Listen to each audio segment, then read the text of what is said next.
The glow of the city lights flickered through the sheer curtains as I set down 2 glasses of wine on the small wooden table.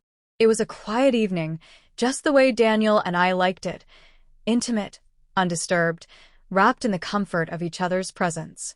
The apartment smelled of lavender and old books, a scent that had become synonymous with home.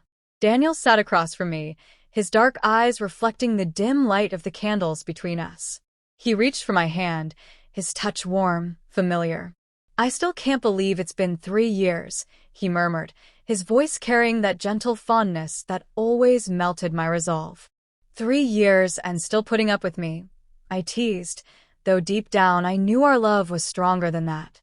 We had built something real, something that felt unshakable. Daniel chuckled, squeezing my fingers.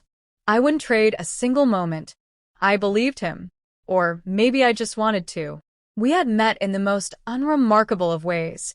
2 strangers reaching for the same book at a coffee shop, laughter spilling between us like an unspoken promise. What followed was a love story that felt effortless, as though the universe had aligned to bring us together. Every stolen glance, every whispered confession had woven us into something inseparable. But love, as I would soon learn, was not always enough. That night, as we clinked our glasses in celebration, there was an undeniable warmth between us, but beneath the surface, something stirred. A shadow I couldn't quite name. Daniel's phone vibrated against the table, the screen flashing once before he quickly turned it over. His smile faltered, barely noticeable, except to someone who had memorized every part of him. "Who was that?" I asked, keeping my voice light. He hesitated for a fraction of a second before shaking his head. No one important. A harmless answer, one I should have accepted. But something about the way his shoulders tensed, the way he reached for his wine with slightly trembling fingers, it lodged itself into my chest like a splinter. I let it go, telling myself I was imagining things. After all, Daniel had never given me a reason to doubt him. Ours was a love built on trust, on late-night confessions and whispered dreams of a future where nothing and no one could come between us. And yet, as the evening stretched on, I found myself unable to shake the feeling that something had changed. That perhaps, even in the quiet safety of our love, an unseen storm had already begun to gather. For the first time in 3 years, I wondered if I truly knew the man sitting across from me. And by the time the truth revealed itself, it would be far too late. The weight of doubt settled into my bones that night, but I ignored it. I had no reason to question Daniel, no proof, no tangible evidence. And yet, something about the way he avoided my gaze, the way he clutched his phone as though it held a secret too fragile to expose, left an ache I couldn't shake. The next morning, I woke to an empty bed. The spot where Daniel should have been was cold, the sheets barely disturbed. My chest tightened. He had never been one to leave without saying goodbye. I found him in the kitchen, leaning against the counter, his head bent low as he texted someone. At the sound of my footsteps, he locked his phone and turned, forcing a smile. "Morning," he said, too casual. "Who are you talking to?" I asked before I could stop myself. Daniel laughed, but it didn't reach his eyes. "Since when did you start checking up on me?" I swallowed hard. "I'm not. It just feels like something's off." He exhaled sharply, rubbing the back of his neck. "It's work. Just stressful stuff." A reasonable answer. An answer I should have accepted. But the way he avoided my eyes, the way his fingers tightened around his phone, those small betrayals spoke louder than words. That evening, as we sat on the couch watching a movie, his phone vibrated again. This time I didn't ask. I simply watched as he glanced at the screen, his expression unreadable. Then, without hesitation, he got up and walked into the bedroom, closing the door behind him. A quiet sort of devastation settled over me.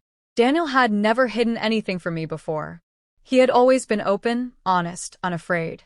But now, there was distance, something invisible yet undeniable pressing between us. I tried to tell myself it was nothing, that I was overthinking. But doubt is a disease, and once it takes root, it spreads. Later that night, after Daniel had fallen asleep, I lay awake beside him, staring at the ceiling. My mind replayed every strange moment, every hesitation, every forced smile. Then, as if pulled by an unseen force, my gaze shifted to his phone resting on the nightstand. I had never invaded his privacy before. I had never needed to. But something inside me whispered that if I wanted the truth, I wouldn't find it in his words. I'd find it there. My heart pounded as I reached for the device, fingers trembling against the smooth screen. I hesitated, breathing in the scent of him, of us. This was a line I could never uncross. And yet, with my heart aching and my hands unsteady, I swiped up. What I saw made my world come crashing down. My breath hitched as the screen lit up. The messages stared back at me, lines of intimate words, stolen moments captured in brief exchanges. The name at the top was unfamiliar, but the words left no room for doubt. I can't stop thinking about last night. When can I see you again? Miss you already? Each message was a knife, carving deep into the trust one had once held so sacred. My fingers trembled as I scrolled, my chest tightening with every reply Daniel had sent, warm, eager, laced with the affection that I once believed was mine alone. Soon, I promise. You have no idea how much I want to be with you.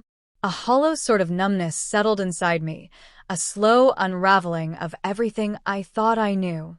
The man beside me, the man whose breath rose and fell in steady rhythm, had been living another life in the shadows of our love. I set the phone down, my hands clammy. The room, once a sanctuary, now felt suffocating. I turned to look at Daniel, his face peaceful in sleep, unaware that the truth had shattered the illusion we had built. How long had this been going on? How many nights had he spent whispering sweet nothings to someone else while I lay beside him, blissfully unaware? Rage and heartbreak warred within me. I wanted to shake him awake, demand answers, scream until the weight of betrayal no longer pressed against my ribs. But more than that, I wanted to understand. Had I been blind? Had I missed the signs? Or had I simply refused to see them? Tears burned at the edges of my vision, but I forced them back. I would not break, not yet. Instead, I took a shaky breath and stood, my movements slow, deliberate. The air in the room felt heavy, thick with unspoken truths. I needed time, space, a moment to process the wreckage before me. Slipping on a jacket, I reached for my keys, casting one last glance at Daniel. He stirred slightly, but didn't wake. The irony wasn't lost on me, how easily he slept while my world crumbled. Without another second's hesitation, I stepped out into the night. The cold air hit me like a slap, but I welcomed it. Anything was better than the suffocating weight of betrayal. As I walked aimlessly through the quiet streets, my mind replayed our love in fragments, laughter over morning coffee, whispered promises in the dark, the way he had once looked at me as if I were his entire world. Had any of it been real? Or had I been holding on to something that had already slipped through my fingers? One thing was certain. When I returned, I would demand the truth. And no matter his answer, things would never be the same again. The apartment was silent when I returned, save for the rhythmic ticking of the clock on the wall. Every sound, every breath, felt amplified in the weight of what I had discovered. Daniel was still asleep, his body curled toward the space where I had once lain. For a moment, I simply stood there, watching him, searching for some trace of the man I had fallen in love with, the man who, despite his betrayal, had been my home for 3 years. But love could not erase what I had seen. I cleared my throat, my voice steady despite the storm raging inside me. Daniel. He stirred, blinking against the dim light before his gaze found mine. A soft, sleepy smile tugged at his lips, one that vanished the moment he registered the expression on my face. "What's wrong?" he asked, sitting up. His voice was thick with drowsiness, but there was something else in his eyes now, caution. A flicker of recognition. As if, on some level, he already knew. I reached for his phone on the nightstand and turned the screen toward him. His face paled. "Tell me," I said, my voice quiet but unyielding. "How long?" Daniel opened his mouth, then closed it, his throat working as if the words physically pained him. He looked away, running a hand through his hair. I never meant for you to find out like this.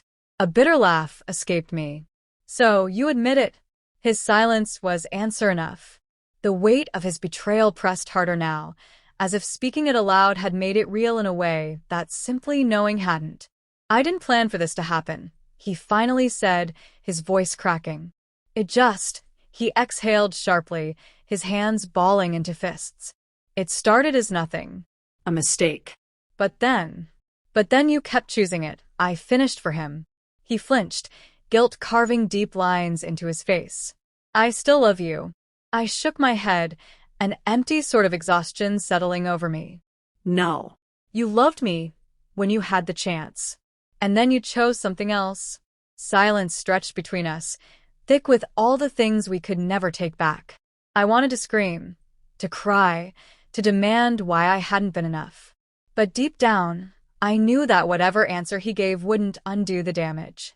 Some betrayals couldn't be forgiven. Finally, I exhaled, the decision settling in my chest like a quiet certainty. I deserve more than this. My voice didn't shake. Daniel's expression crumbled. Please.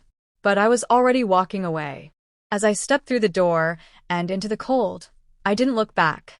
Because for the first time since I met him, the future I once feared without Daniel suddenly didn't seem so terrifying. It felt like freedom.